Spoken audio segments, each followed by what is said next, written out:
ప్రసన్న ఇప్పుడు చెప్పండి, మీరు ఎస్సీ వర్గీకరణకు సంబంధించింది ప్రస్తుతం ఏదైతే మందకృష్ణ మాదిగ రేపో ఎల్లుండో ఏదైతే పెద్ద ఎత్తున ఒక కార్యక్రమం నిర్వహించబోతున్నారు, 1,00,000 డప్పులతోని 1,000 గంతులతోని 1,000 గొంతులతోని ఈరోజు తన వాదనను వినిపించబోతున్నారు. ఈ నేపథ్యంలో పెద్ద ఎత్తున ఏర్పాట్లు చేశారు. అనేక అనేక అనేక అనేక జిల్లాల నుండి అంటే తెలంగాణ రాష్ట్రమే కాకుండా ఆంధ్ర రాష్ట్రం నుండి కూడా అధిక సంఖ్యలో లక్షలాది మంది ఇక్కడ తరలి వచ్చేటట్టుగా అవకాశాలు కనపడుతున్నాయి. కానీ ఈ నేపథ్యంలో ప్రభుత్వం మాత్రం మందకృష్ణ మాదిగకు ఫస్ట్ ఏదైతే సభ ఏర్పాటు చేయడానికి పర్మిషన్ లేదు, ఇక్కడ ప్రస్తుతం వాతావరణం బాగలేదు, ఏదైతే శాంతి భద్రతకు సమస్యలు కొంత అక్కడ శాంతి భద్రతలకు విఘాతం కలిగే అవకాశం ఉన్నదని చెప్తున్నారు. ఈ నేపథ్యంలో గవర్నమెంటు వారికి సంబంధించిన పర్మిషన్ ఇవ్వడానికి నిరాకరించింది. ఈ విషయంలో మందకృష్ణ మాదిగ చాలా పెద్ద ఎత్తున హెచ్చరిక జారీ చేశారు. ఒకవేళ కనుక ప్రభుత్వం మాకు అనుమతించకపోతే తాళో పేలో తేల్చుకుంటామని చెప్పారు. ఈ విషయంపై మీ దగ్గర ఉన్న సమాచారం ఏంటి? Actually what's going at there in whole Telangana state? ఇది ఏదైతే ఎస్సీ వర్గీకరణ గురించి కాంగ్రెస్ ప్రభుత్వం ఒక అడుగు ముందుకేసిందో అది ఒక అడుగు ముందుకి 4 అడుగు వెనక్కి అన్న సందంగా తయారైంది. ఎస్సీల యొక్క రిజర్వేషన్లు తేల్చడం లోపల కాంగ్రెస్ ప్రభుత్వము మాదిగలకు అన్యాయం చేస్తుందని చెప్పేసి వారంటా ఉన్నారు. అదే విధంగా Mandakrishna Madiga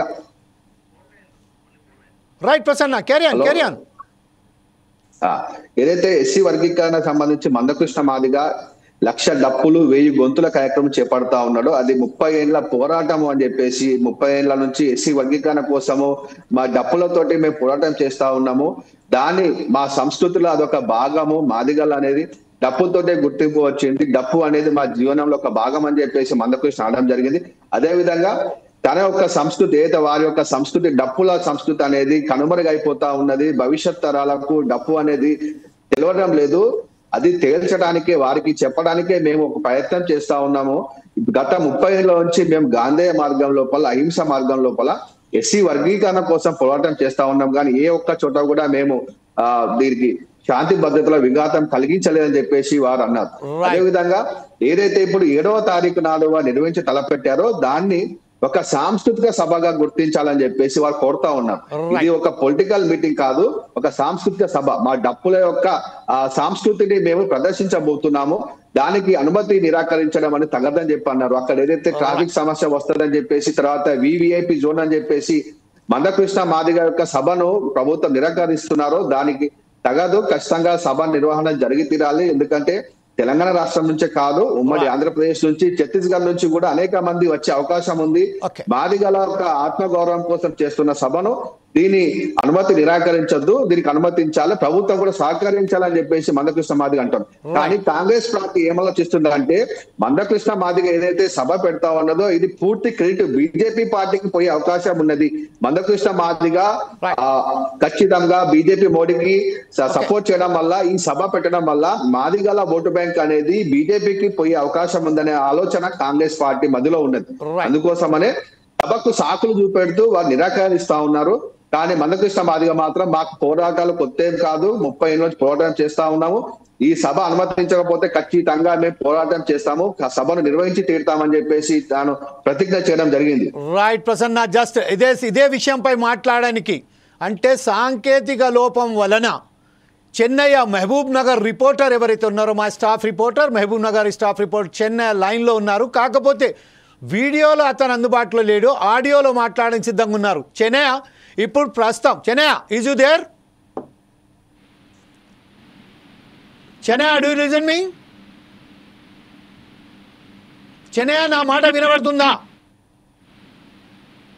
right, again me move to the Prasanna Kumar. Prasanna ప్రస్తుతం ఏదైతే ఉన్నదో చాలా మందకృష్ణ మాదిగ ఒక విషయంపై కఠోరంగా మాట్లాడుతూ మాకు గనుక పర్మిషన్ ఇవ్వకపోతే రాష్ట్ర ప్రభుత్వానికి చావుడప్పు కొడతామని చెప్పారు. అంటే చావుడప్పు అనగానే కేవలం అంటే ఇప్పుడు ప్రస్తుతం ఏదైతే మీరు చెప్పినట్టుగా ఏదైతే రాజకీయ దురుద్దేశంతోనే ఈ సభ నిర్వహిస్తున్నారని చెప్తున్నారు. అంటే కేవలం ఇప్పుడు ఆయనకు పద్మ అవార్డు ఇవ్వడంతోనే దీనికి ఒకటి తెలిసి వచ్చింది. తెలంగాణ రాష్ట్ర ప్రభుత్వం ఎప్పటికీ మందకృష్ణ మాదిగ పేరును ప్రస్తావించలేదు. గద్దర్ పేరును ప్రస్తావించింది, ప్రొఫెసర్ జయధీర్ తిరుమలరావు పేరు ప్రస్తావించింది, అందస్త్రీ పేరును ప్రస్తావించింది, గోరేటి వెంకన్నను పద్మ అవార్డులతో వాళ్ళకు సన్మానించాలని చెప్పింది. కానీ కేంద్ర ప్రభుత్వం దీన్ని నిరాకరిస్తూ అదే విషయంలో బండి సంజయ్ మాట్లాడుతూ గద్దర్కు ఎలా ఇస్తాం, ఏ విధంగా గద్దర్ను పద్మ అవార్డు ఇస్తాం, అతను ఒక హంతకుడు అని చెప్పింది. దీని పెద్ద రాష్ట్ర వ్యాప్తంగా కాకుండా దేశవ్యాప్తంలోనే పెద్ద ఎత్తున దుమారం చెలరేగింది. ప్రజాయుద్ధ నౌక ప్రజానాయకుడైనటువంటి గద్దర్ను సన్మానించకపోగా గద్దరే ఒక అవార్డు, గద్దర్కు ఏ అవార్డు అవసరం లేదు అని చెప్పి చాలా పెద్ద ఎత్తున అది జరిగింది.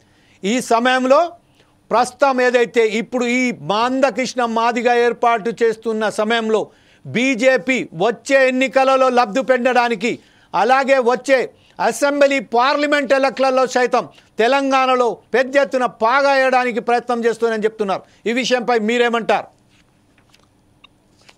ఏదైతే ఇప్పుడు టీపీ కానీ కాంగ్రెస్ పార్టీ కానీ తెలంగాణ రాష్ట్రం లోపల ఒక రాజకీయ క్రీడను ఆడుతున్నారని చెప్పవచ్చు. ఇక్కడ ఎస్సీలను పూర్తి స్థాయిలో వర్గీకరణ చేయడానికి, అంటే రేపు మాదిగలు మాలలు కలవకుండా ఉండడానికి పూర్తి స్థాయిలో వీరు ఒక క్రీడను ఆడుతా ఉన్నారు. బీజేపీలో బండి సంజయ్ గద్దరు పైన వ్యాఖ్యలు చేయడం వెనక మందకృష్ణ మాదిగకు పద్మశ్రీ అవార్డు ఇవ్వడం, ఇదంతా కూడా ఏంటంటే మాదిగలను వన్ సైడ్ బీజేపీకి లాక్కోవాలి, బీజేపీకి ఓటు బ్యాంక్ గా మాదిగలను మార్చుకోవాలనేటువంటి ఒక ఆలోచనతోటే వారు వ్యాఖ్యలు చేయడం జరిగింది. అదే విధంగా మాదిగలకు బీజేపీ పూర్తి సపోర్ట్ ఇస్తా ఉన్నట్టు మనకు కనిపిస్తా ఉన్నది. అదే కాంగ్రెస్ లోపల చూసుకుంటే గనక కాంగ్రెస్ లో మాదిగ నాయకులు ఉన్నారు, మాదిగ సామాజిక చెందిన నాయకులు ఉన్నారు, మాల సామాజిక చెందిన నాయకులు ఉన్నారు. కానీ మాదిగ సామాజిక చెందిన నాయకులు వారు గలం విప్పుతలేరు. కాంగ్రెస్ పార్టీ లోపల ఇంటర్నల్ గా వారు మాదిగలకు కాంగ్రెస్ వైపు తిప్పడానికి వారు గలాన్ని పూర్తి స్థాయిలో వినిపిస్తలే అని చెప్పేసి ఒక వ్యాఖ్య బయట ఉన్నది. కాంగ్రెస్ పార్టీ పెద్ద నాయకులు కూడా వారి మీద కొంత అసంతృప్తితో ఉన్నట్టు కూడా తెలుస్తా ఉన్నది. ఎవరైతే గజ్జల కాంతం కానివ్వండి, పిడమర్తి రవి కానివ్వండి, ఓట్ల వరప్రసాద్ కానివ్వండి, ఆగం చంద్రశేఖర్ కానివ్వండి, మాదిగ నాయకులు అలంపూర్ సంపత్ కాంగ్రెస్ పార్టీలోని మాదిగ నాయకులు వారికి కార్పొరేషన్ చైర్మన్లు ఇవ్వలేదు. అదే విధంగా వారికి ఎమ్మెల్యే టికెట్లు ఇవ్వకపోవడం వల్ల వారు కూడా కొత్త కాంగ్రెస్ పార్టీ పైన అసంతృప్తితో ఉన్నట్టు కనిపిస్తా ఉన్నది. వారు ప్రజా సంఘాల నాయకులు కానివ్వండి, కుల సంఘాల నాయకులు పూర్తి స్థాయిలో ప్రజల్లోకి వెళ్ళటం లేదని కాంగ్రెస్ అధిష్టానము వారి మీద అసంతృప్తితో ఉన్నది. ఏదైతే గ్యాప్ ఉన్నదో గ్యాప్ ని బీజేపీ వారు చక్కగా కవర్ చేసుకుంటా ఉన్నారు. మాదిగలకు బ్రాండ్ అంబాసిడర్ గా చెప్పేటువంటి మందకృష్ణ మాదిగను వారి వైపు తిప్పుకోవడమే వారి యొక్క పెద్ద సక్సెస్ అని చెప్పుకోవచ్చు. మొన్న ఎంపీ ఎలక్షన్ అప్పుడు కూడా మాదిగ శంకరరావు పెట్టేసి మోడీకి పూర్తి స్థాయిలో మద్దతు తెలపడం వల్ల బీజేపీకి మాదిగల ఓటు అనేది వన్ సైడ్ పడి బీజేపీకి 8 ఎంపీ సీట్లు గెలవడానికి అవకాశం అనేది అక్కడ పెరిగింది. దీన్ని కాంగ్రెస్ పార్టీ నిశితంగా పరిశీలించి కాంగ్రెస్ పార్టీ కూడా మాదిగలను అక్కడ చేర్చుకోవడానికి మాదిగ ఎస్సీ రిజర్వేషన్లను ముందుకు తీసుకొచ్చేసి చేయడం జరిగింది. కానీ ఇక్కడ కాంగ్రెస్ పార్టీ పూర్తి స్థాయిలో సక్సెస్ కాలేకపోతా ఉన్నది. బీజేపీ ఏదైతే బండి సంజయ్ వ్యాఖ్య చేశాడో అది పూర్తిగా రాజకీయాన్ని మాదిగలను మాలను పూర్తిగా వేరు చేయడానికి తను చేసినటువంటి వ్యాఖ్యలుగా మనం ఇది గమనించవచ్చు. రైట్.